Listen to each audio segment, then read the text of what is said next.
It is indeed. Thanks very much for that weather report, Jamie Lee Domberg. Right now we're about to connect with Tsulupiri all the way in Johannesburg, and we're talking a very important thing. Yes, it's the emotional implications of the coronavirus. That's the conversation that's going on all over the place. Tsulu, take it away. Thank you very much, Tabzi. Now, on Saturday, we all breathed a sigh of relief when it was announced that certain measures would be put in place to tackle the coronavirus outbreak here in South Africa. But just as quickly as we breathed a sigh of relief, we noticed the implications that these measures are going to have on our everyday lives. Workspaces are encouraging their employees to work from home and self-quarantine. Events, concerts have been cancelled or postponed, and of course, schools will be on shutdown. Today's topic, we are discussing coronavirus, and we want to know from you, what are the emotional implications of the global coronavirus pandemic? And to help us discuss this topic, we have our relationship expert, Paula Quinsee, with us in studio. And like I said, we want to hear from you. We want to know your comments, your questions. You can engage on us on our Facebook page. It is Expresso Morning Show on SABC3, and we will engage with you live if you drop a comment underneath this post. A very good morning to you, Paula. Thank you. It's good to be here. It's lovely to have you. It's been a very anxious 2 weeks, not only in South Africa, but around the world with this global pandemic that is the coronavirus. Besides the fear of contracting the virus itself, I mean, what are the emotional implications of people having to self-quarantine and self-isolate? Why does it give people so much fear and so much anxiety? Yeah. So generally, we don't cope well with change. And so this has now just put our whole worlds upside down in terms of our normal routines, our normal daily life. Particularly people that don't cope well with change and need time to prepare.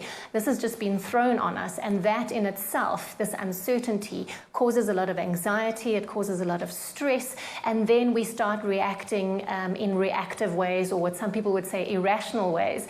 And if you happen to step into the stores yesterday or saw the front pages of newspapers this morning, bulk buying, stores and shelves are cleaned out, and people have absolutely gone into panic mode, and that is not good when it comes to mental and emotional factors, because it has an impact on our daily lives, on our mental well-being, and on our stress levels as well.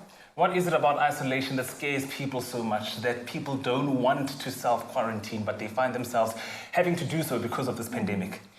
By nature, we are social creatures and we are wired for connection. So putting us in isolation, particularly if you don't have other people around you, for example, single parents, people that are elderly, or people that don't have support structures in place.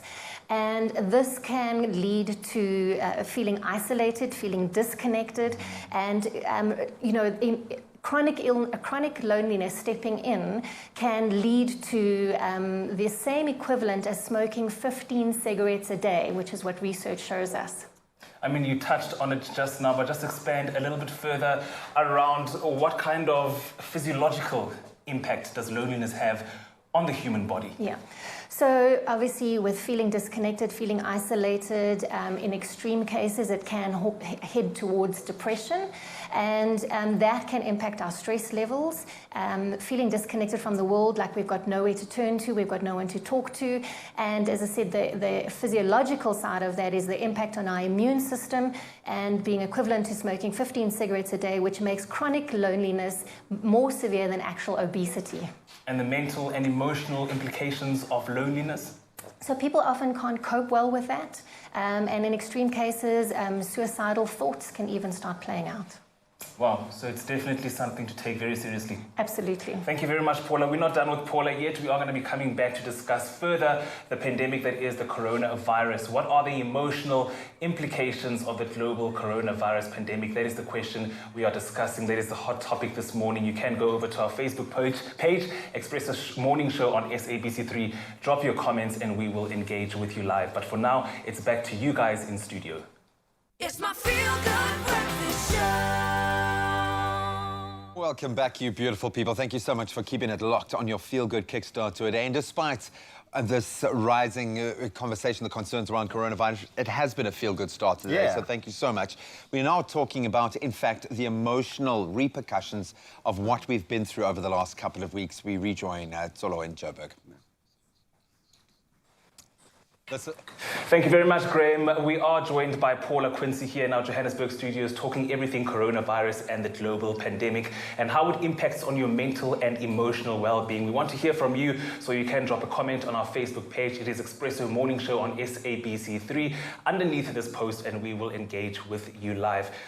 Paula, like we've been saying, it's been such an anxious 2 weeks, not only in South Africa, but around the world. And being a leader at this point in time can be so challenging. What can employees and leaders do to make sure that they stay connected with the people they work with, although they're no longer in the same physical space, as we have been encouraged to self-quarantine and self-isolate? Yeah. So businesses obviously have to change the way that they work, whether they're ready for it or not. For example, going online through different platforms, whether it be Skype, Zoom, WhatsApp video, but keeping in contact, keeping in check with your employees, your teams. How are they doing? How are they feeling? Giving them some kind of reassurance. I think the biggest thing that people are going to be worried about is obviously jobs, and from a financial point of view, if their salaries are going to be okay.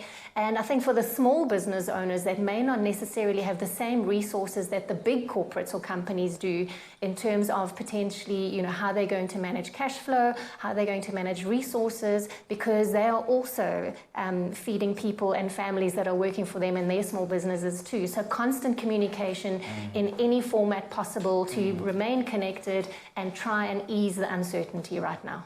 Now, that disconnect, that uncertainty can cause chronic loneliness. What kind of people can this happen to, or is it most likely to happen to? Yeah. So we generally get two types of people, the introverts and the extroverts. Introverts are people that do prefer much more sort of being alone, smaller social gatherings and types of environments, whereas the extroverts actually thrive on that social interaction. So they are potentially going to be a lot more harder hit than the introverts. Or people that work with a lot of people. And so I think from an individual point of view, if you know that you need people around you, how do you maintain some kind of level of contact through social media platforms, through phone calls, FaceTime, etc. And same with employers from a team point of view, how do you keep your team connected through team communications, team interactions online instead of face-to-face? At this point of time, we've been reiterating that it's a very anxious, people are, panic buying. We saw that happen yesterday. People are going all out and, just exploring all kinds of preventative measures to make sure that they are covered. What can employees be doing to make sure that the employees' mental health and emotional health is being prioritized at this crucial time? So leaders of all forms, shapes and sizes need to include the mental and emotional well-being as part of their COVID strategy.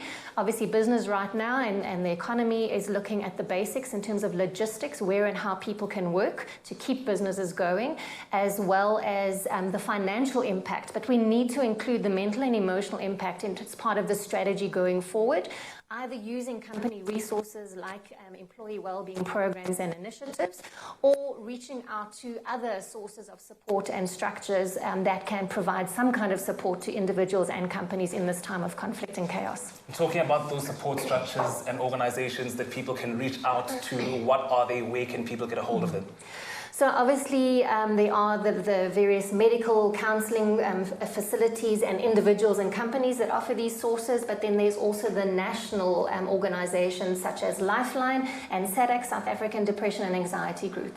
Thank you very much, Paula. As you've heard from Paula Quinsee, our relationship expert, those are some of the organizations you can reach out to. It is a very crucial time with the coronavirus pandemic. People are anxious. People are going through all kinds of preventative measures to make sure that they stay safe. Lifeline is one of them, as well as the South African Depression and Anxiety Group. Those lines, or numbers rather, are on your screens. Remember, we want to hear from you. Engage us on our Facebook page, Expresso Morning Show on SABC3. What are some of the emotional impacts of the coronavirus global pandemic? That is the question we're asking. Drop a comment underneath this post and we will engage with you live. But for now, it is back to you guys in studio.